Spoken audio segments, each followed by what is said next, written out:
in progress.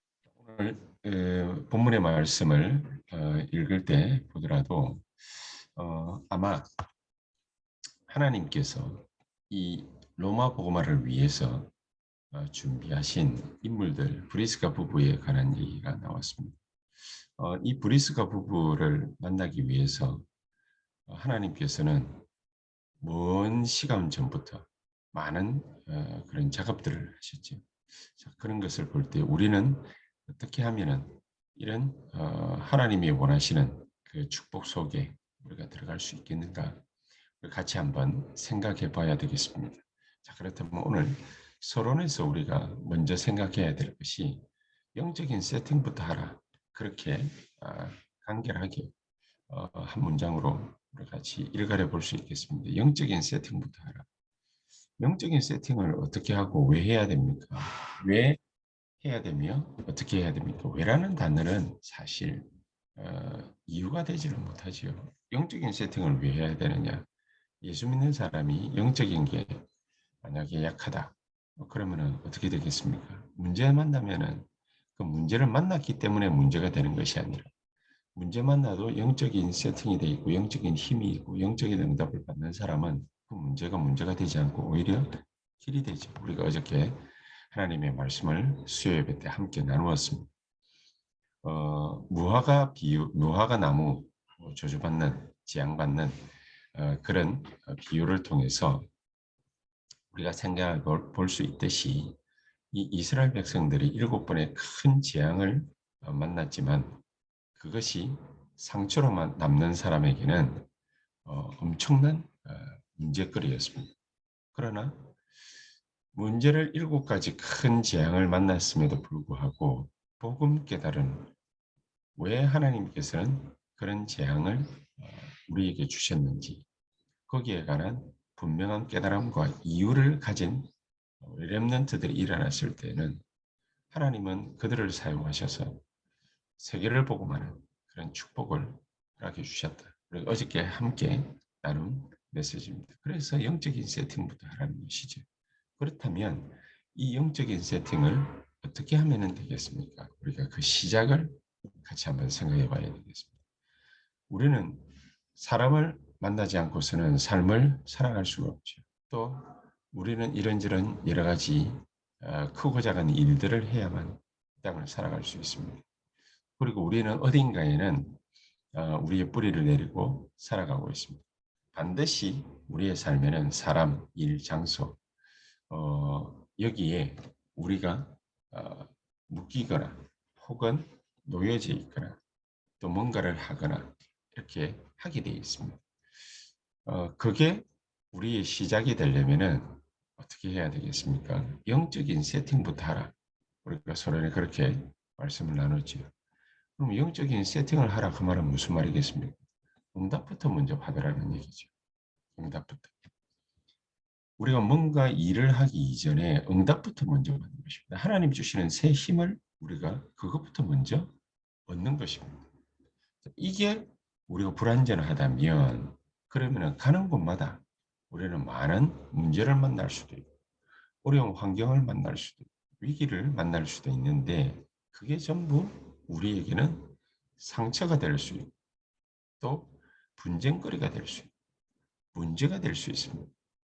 영적인 세팅이 정확하게 딱 되어 있으면 영적으로 우리가 하나님 주시는 이 보좌의 축복과 능력을 우리가 온전히 누릴 수 있는 이런 영적인 세팅이 딱 되어 있으면 영적인 응답들을 우리가 먼저 얻고 있으면 그렇게 하나님 주시는 응답과 힘을 먼저 얻고 우리가 현장에 가서 사람을 만나고 일을 하고 이렇게 된다면 그러면 모든 것이 다 달라지겠지. 오늘 하나님께서는요.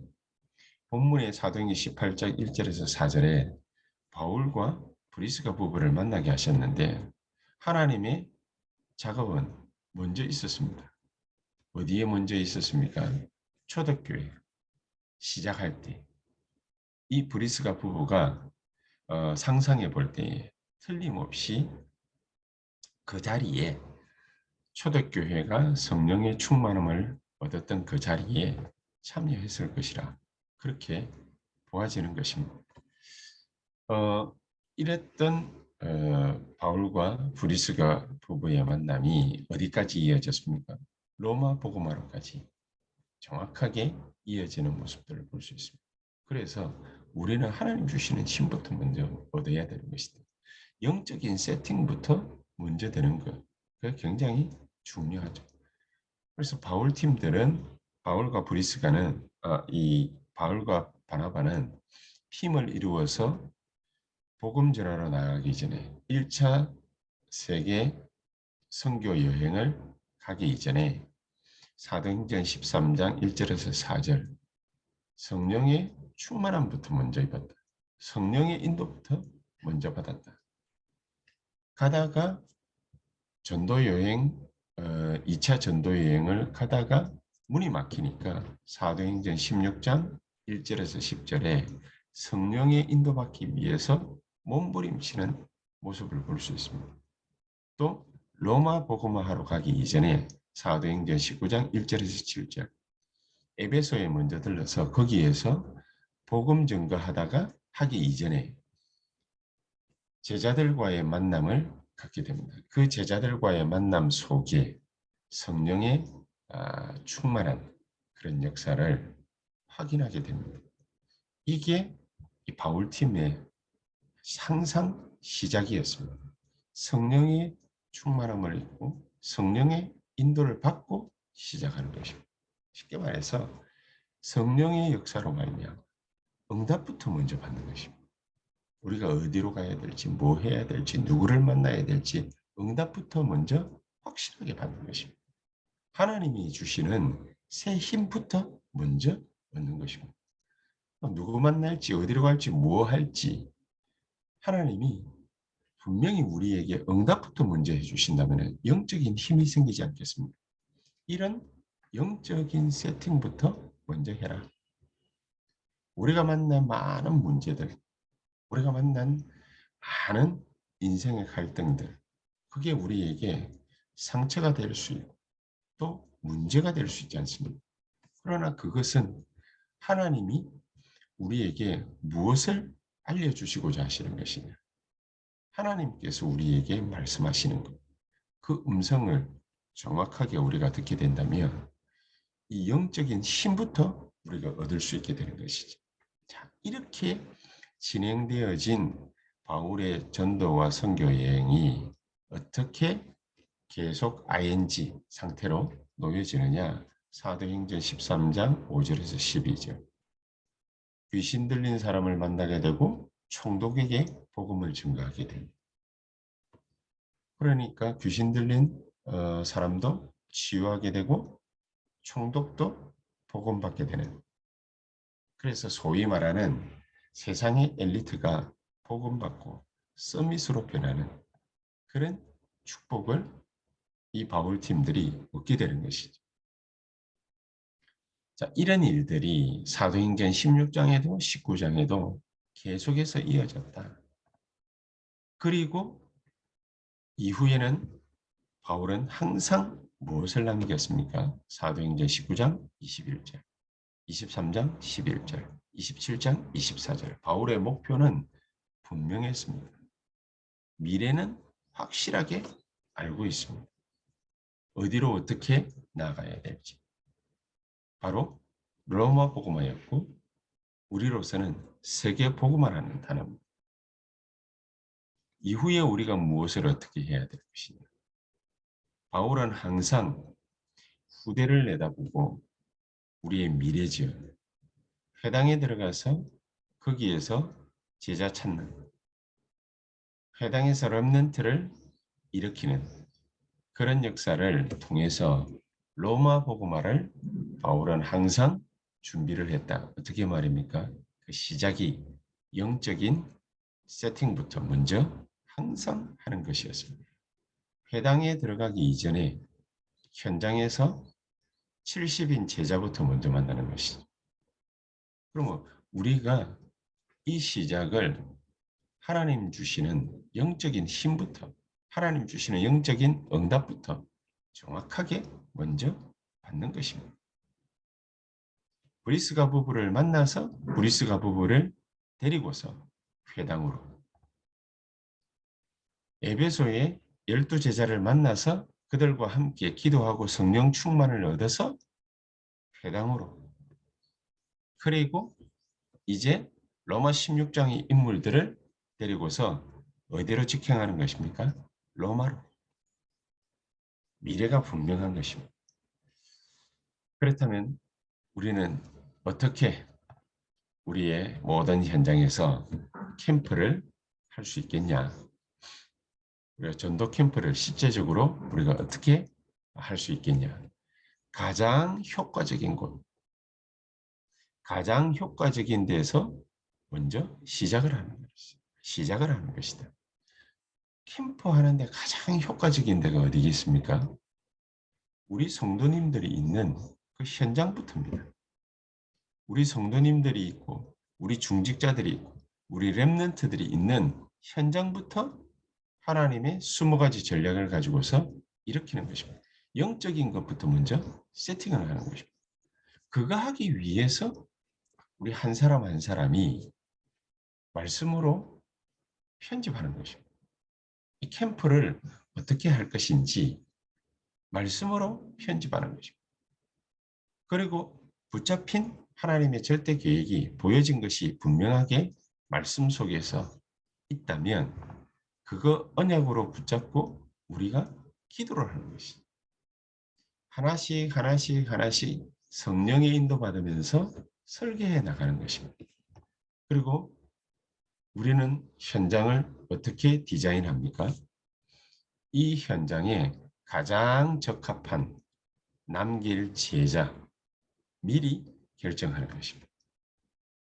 우리가 볼 때에 이 현장에는 어떤 제자가 어울릴까? 그래서 뭐 좀 생각하기를 굉장히 고상하고 또 지적이고 뭔가를 할 만한 그런 사람들을 우리가 제자로 세우면 좋지 않겠느냐. 우리가 그렇게 미리 생각해 볼 수도 있습니다. 그러나 그거는 맞는 것도 아니고 틀린 것도 아닙니다. 가장 중요한 것이 영적인 것을 세팅한다라고 했지 않습니까? 진짜 성령의 충만함을 받고 성령의 인도 받을 수 있는 대상을 우리가 찾는 것입니다. 예수님께서는 바리새인 가운데 서기관 가운데에 헤롯 당원들 가운데에 제사장 가문에서 세계복음화할 초대교회 성도들을 골라낸 것이 아니라 누구를 찾아냈습니까? 갈릴리 바다에 가서 예수님의 말씀을 그대로 받고 누리고 옮길 자, 전달할 자, 그 사람들을 찾은 것입니다. 거기에 문제 만난, 재앙 만난 내가 가장 어울릴 수 있습니다. 왜냐? 다른 것을 생각할 겨를이 없으니, 다른 것을 생각할 이유가 없으니 예수님 말씀 그대로 받고 그대로 전달하기만 하면 돼요. 우리가 그 속에서 주님 주시는 새 힘을 얻고 그대로 그 응답을 전달하면 되는 것이기 때문에 그렇습니다. 내가 있는 장소, 그것부터 하나님은 70인 지역, 70지역이라는 가장 중요한 제목을 우리에게 주시는 것입니다. 내가 어디 가서 70지역을 찾지, 70현장을 찾지? 그게 아니라 내가 있는 그 현장. 우리가 핵심 때 10가지 발판 말씀을 드렸지 않습니까? 내가 정말로 주님 주시는 새 힘 얻고 은혜를 받으면은 정말로 성삼위 하나님의 그 비밀 속에 내가 정확하게 들어가면은 내가 있는 그 현장이 바로 선교지라. 가장 하나님의 말씀이 효과적으로 역사할 수 있는 곳이 어떤 곳이냐? 하나님이 원하시는 전도 캠프가 어디에서부터 가장 먼저 일어날 수 있느냐? 내가 처한 현장. 거기에 20가지 전략이 뿌리내릴 수 있습니다. 이렇게 우리는 말씀으로 인도받고 기도로 설계하고 현장에 이런 제자를 미리 결정해서 남기는 그것으로 디자인하는 그런 축복을 하나님은 우리에게 주시는 것이죠. 그래서 우리가 그 현장에 주님 재림 오실 때까지 갈 수 있다면 가장 좋은 것이겠지만 우리가 복음 전할 곳이 또 얼마나 많이 있습니까? 그래서 반드시 그 자리에는 우리가 떠나올 때 우리가 두 번 다시 가지 않더라도 괜찮을 정도로 그 정도로 복음으로 충만한 자, 현장에 반드시 남겨야 될 70인 제자, 이 사람을 딱 세우고 남기고 그렇게 우리는 그 현장을 떠나는 것입니다. 하나님, 내가 이런 축복을 받는 자 되게 하옵소서. 우리가 이 역사 속에 들어가게 하옵소서. 우리 오늘 이 시간에 말씀 생각하시면서 진정한 하나님의 참된 축복이 이렇게 우리에게 넘치는 시간 되게 해 주시옵소서. 반드시 내가 70지역, 70제자 제가 책임지겠습니다. 주께서 성령으로 나를 축복하시고 역사하시고 인도하여 주시옵소서. 우리 한번 합심해서 오늘 말씀 생각하시면서 정말로 내 있는 현장에 우리 70지교회 우리가 그 역사를 이룰 수 있도록 주님, 내가 쓰임받는 주의 종이 되게 하옵소서. 1번 가운데 동성으로 말씀 생각하면서 간절히 한번 기도하시고 또 우리 교회가 이 일에 쓰임받을 수 있도록 우리 교회 모든 중직자들과 산업인들, 성도님들 그 현장의 산업과 사업 현장에 지교회 운동이 본격적으로 일어나는 올 한 해가 되게 해 주시옵소서. 내가 이 일에 쓰임받는 자 되게 해 주시옵소서. 아마 합심해서 한 15분에서 20분 간절히 또 기도하시다가 자유롭게 퇴장하도록 하겠습니다. 기도하십시다. 전능하신